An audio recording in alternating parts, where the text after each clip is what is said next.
This entry was restored from corrupted recordings found inside the Black Creek region. Portions have been reconstructed. You are listening to the Black Creek Archives. I didn't want there to be an entry number 06. After what happened last time, after the forest whispered using my own voice, I planned to leave the cabin as soon as the sun rose. But it didn't wait until night this time. The shadows followed me inside. Day 1, the mark on the wall. The morning after entry number 05, I found a new symbol carved into the wall near where I sleep. A spiral with 5 branching arms. Longer, sharper than the others. What disturbed me most wasn't the mark. It was the fact that the wood shavings were on the outside of the wall, as if the carving wasn't cut inward, but pushed outward, almost like something carved it from inside the wall, pressing through the grain. I checked behind the siding. Nothing there. No crawl space, no holes, just solid wood, except it didn't feel solid. It felt warm, like something had recently been touching it. Late afternoon.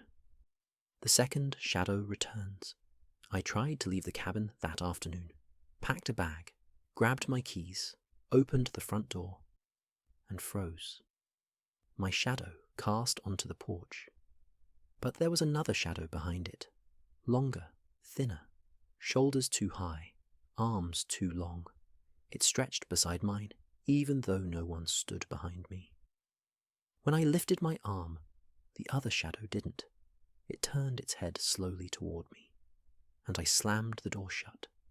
My hands were shaking, my breathing ragged. But the worst part, when I looked down, the shadow was still under my feet, inside the cabin where it shouldn't be. Dusk, the footage from the living room. When dusk settled in, the atmosphere inside the cabin changed. It felt heavier, still, like the air had thickened. I reviewed the camera footage from earlier that day to distract myself. At first, nothing unusual, just the stillness of the living room. Then, at the edge of the frame, a silhouette stepped out from behind a wall, not walking, not emerging, just forming, like a stain leaking from the darkness. It tilted its head, both directions at once. Impossible angles. And then it raised an arm and pointed directly at the camera. The video warped. A low hum filled the audio, then a whisper layered beneath it. It's almost time. The file corrupted after that. Night falls. The sound in the walls. The moment the sun disappeared behind the tree line, it began. A slow, dragging sound, coming from inside the walls. Not like scratching, something heavier, like fingers trailing inside the wood grain, following me from room to room. When I backed away, the sound moved faster. When I stopped, it stopped. When I breathed, it paused, as if listening. At one point, I pressed my ear to the wall, and I heard breathing, not soft, not animal-like, wet, burdened, laboured, too close, too human, but wrong. Something stepped out of the corner. Around 1:41 a.m., I was sitting in the living room, clutching the flashlight like a weapon. The power had gone out an hour earlier. The cabin was completely silent. And then I saw movement in the corner of the room.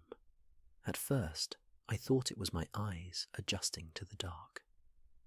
But the movement continued, even when I stared directly at it. A shape was forming, like smoke gathering into a body. Slowly, painfully, a long-limbed figure unfolded itself from the shadows. It didn't walk forward. It slid, as if the floor pulled it like gravity in reverse. Its arms dangled too low, its neck bent sideways. Its head twitched in tiny, sharp motions. Then it opened its mouth. No teeth, no tongue, just darkness.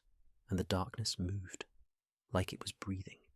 I stumbled backward and shined my flashlight directly on it, and it vanished, not into air, back into the shadow on the wall, absorbed like ink dropped in water.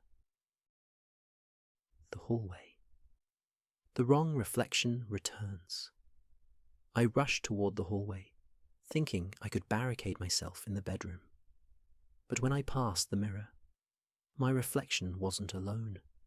Behind it stood a tall silhouette, its head resting on my shoulder, not touching, hovering, its fingers curled around the edges of my reflected shoulders, even though nothing touched me in reality. Then my reflection smiled, but I didn't. Teeth too many, too sharp, the smile too wide.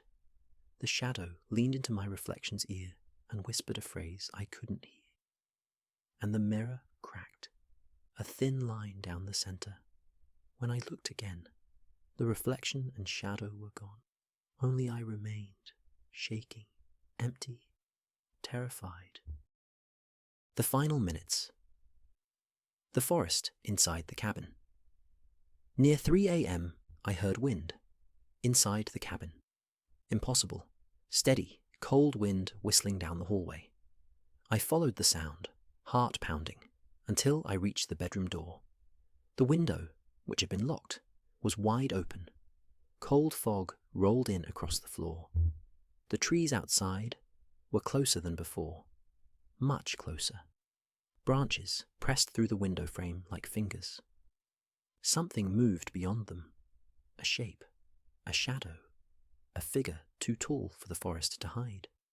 It leaned down and whispered into the open window, "Let us in." I slammed the window shut so hard it cracked. The fog thinned, the wind died, but the shape lingering outside didn't move. Not until dawn, and even then, the trees stayed close, closer than they've ever been. They're not waiting for night anymore. End of entry. I don't think this place is safe to stay in, but I don't think leaving will help either. Not anymore. Something has crossed the threshold. It's learning the inside. It's learning me. If I can record entry number 07, it will mean I made it through another night. If not, then the Black Creek archives will have one final unanswered file. If the shadows follow you, don't look behind you. Subscribe for the next recovered file if it arrives.